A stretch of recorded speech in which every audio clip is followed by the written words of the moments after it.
these things together. So this is just all up and down every one.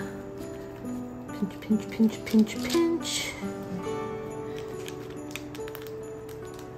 I have this on parchment paper.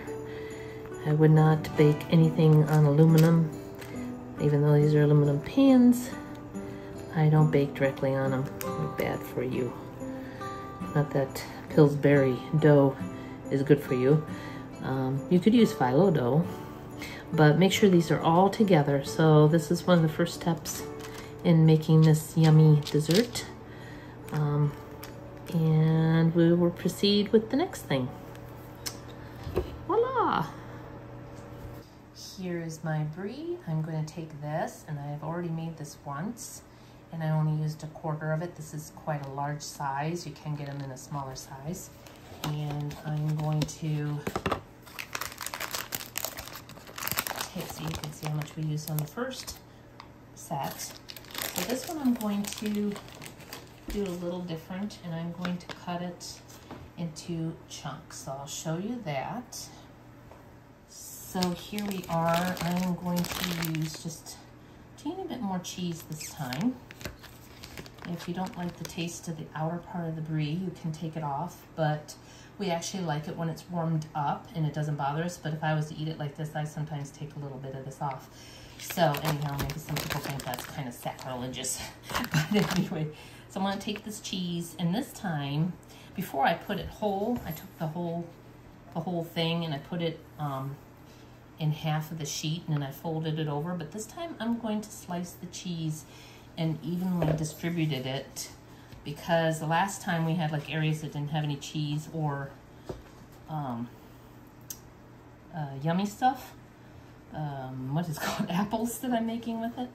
So I am going to go and slice it this time and put it on this pastry stuff a little different. See how this turns out this time.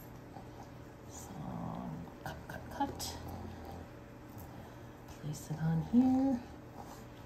Well, maybe I have a little too much.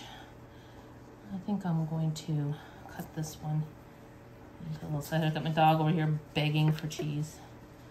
So maybe what I'll do is I'm going to take these, and there you can see how I'm putting this on here.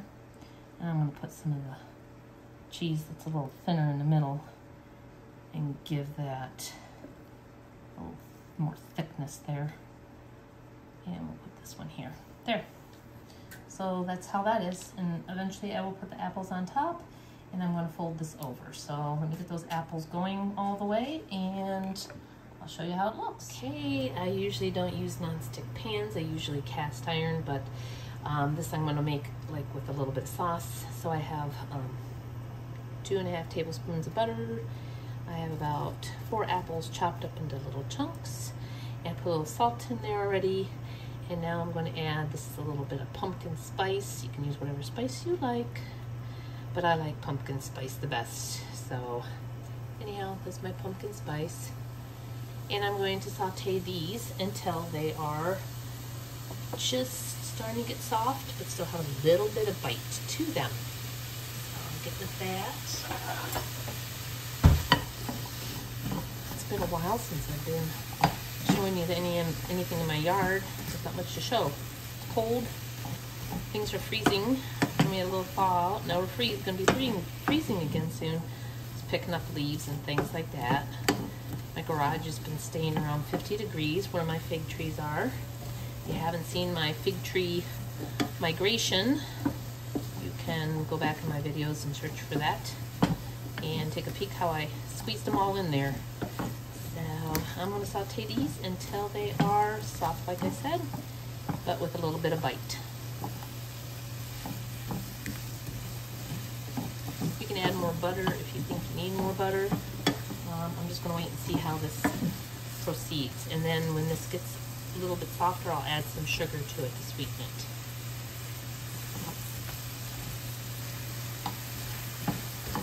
Got myself some brown sugar. That's about how much I'm putting in. I guess that you would call that about 1/4 cup. My oven's up to temp, which should be at $3.75 for the directions on the Pillsbury dough croissant rolls that I showed you just previously. You just follow the directions with that when you get everything put together, which I will show you.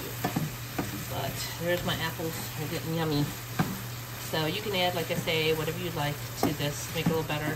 I am going to add just a pinch of cayenne pepper as well, because I just love cayenne and everything. It's very good for your system.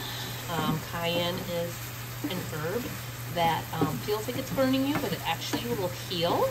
So you can put cayenne pepper on like a burn, which sounds awful, or you could put it on a wound and it will heal it. It will also stop a wound from bleeding as well. So if you don't have anything, you have a medical emergency, you can get your cayenne out and you can sprinkle it on that wound.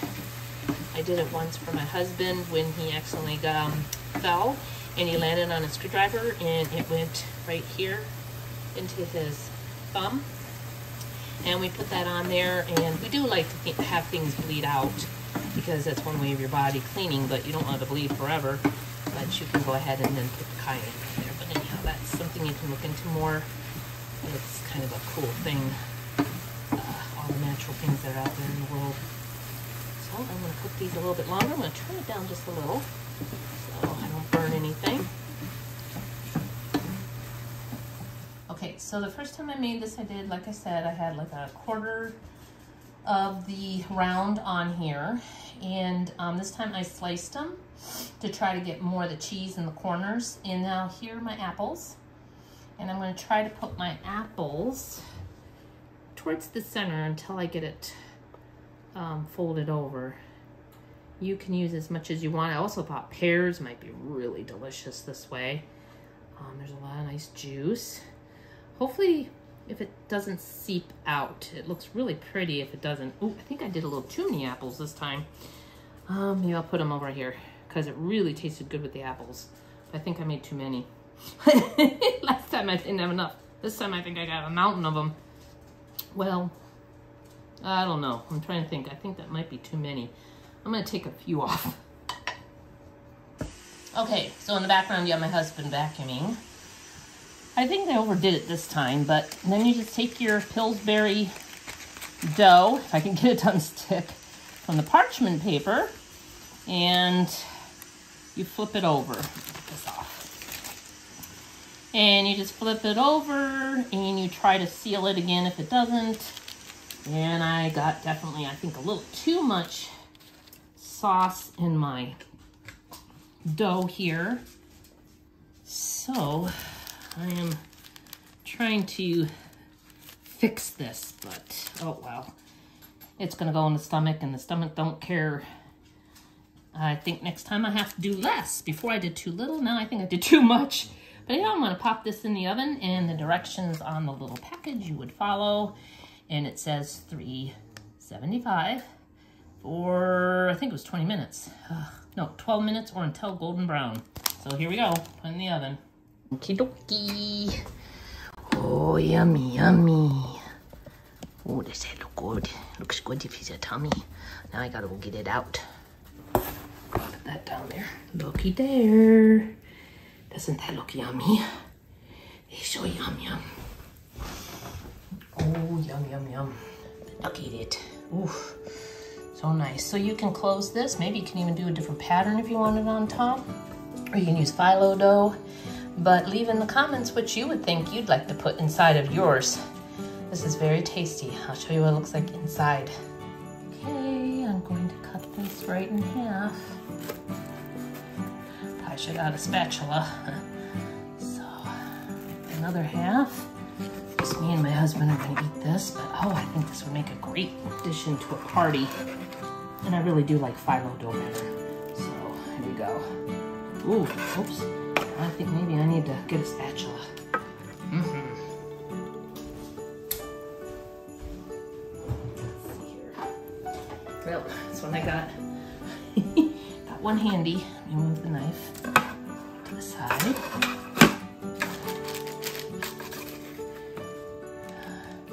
Oh, get a plate ready. Oh my. There it is. The brie is gooey inside. You can see. Oh, maybe you can't see. There you go. The brie is all melted inside, and you can see the top of the brie. It's just delicious. Just eat it as it is. Be very careful though, it's hot. So anyhow, I hope you have a great evening. Bye-bye.